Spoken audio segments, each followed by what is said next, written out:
Hello, lovely people. Welcome back to 3D AI Studio. In this lesson, we will compare the text to 3D and image to 3D functions so that you exactly know when to choose what and what you can expect from these two different workflows. Text to 3D for fast variations and creative idea generations, and image to 3D for predictability and control over posture and details. If you want exploration, then you can use text to 3D. If you want to match a look, then go for image to 3D. I'm going to do text to 3D with 3 different prompt styles. One is too short, one is just right, and the third is completely overloaded. No iterations, just results, and then we're going to compare those with the image to 3D workflow. This video is a paid partnership with 3D AI Studio. So let's start with text to 3D. I use Hunyuan 3.1 throughout, and I always choose the highest quality output settings. The first prompt was very general and had too little information, so the AI created something relatively generic. Yes, it is a cat girl, but really not much else. And we had basically no control over how she looked. The second prompt. This was pretty much just right. The AI could build something more specific from it, and it actually has the closest resemblance to the image to 3D output. But we still don't have a lot of control over details or posture. By the way, if you want to improve your prompts prior to generating, you can always go into the AI prompt helper or click Improve Prompt, depending on the tool. With the third prompt, I completely overloaded the AI with lots of partially conflicting information. I actually quite liked this result, and imagine how such an outfit could be seen on a runway.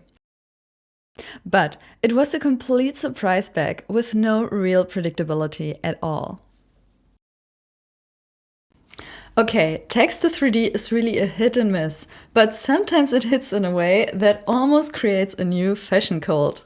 Let's switch to image to 3D. We now have a result that is resembling the image very closely. But actually, I think the details on this could be improved, like the eyes or the floral pattern on the dress. We can use Texture Painter to work on these further. The posture and details are faithfully recreated, and we can absolutely see the direct influence of the image on the 3D model. And if you want a deep dive into the image to 3D function, take a look at this lesson that I created specifically for this tool over here. Here's a direct comparison between the two results. For text to 3D, we have an element of randomness, but I feel the AI often creates something surprisingly coherent, where all the elements seem as if from a single casting. It's as if we give a designer a prompt and say, be creative. Taking an image gives us more control, but it also constricts the creative element.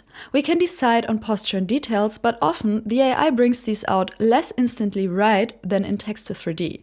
Maybe because in text to 3D, the AI can decide to allocate exactly the right amount of calculation power to the right spots.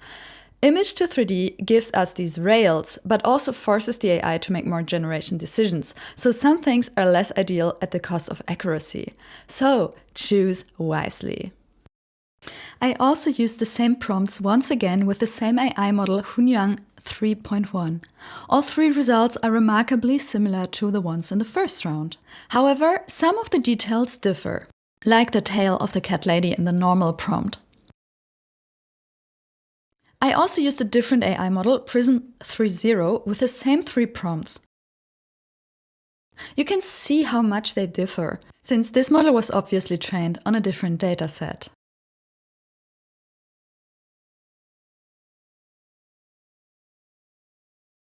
If you take just one thing from this lesson, just remember that text to 3D is more of a big surprise. And you can use it for quick idea generation, avoid that blank page anxiety.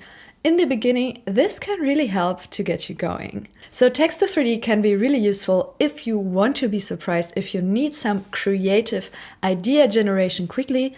But remember, it costs as much as image to 3D. It is not guaranteed that the outcome looks anything that you might have imagined.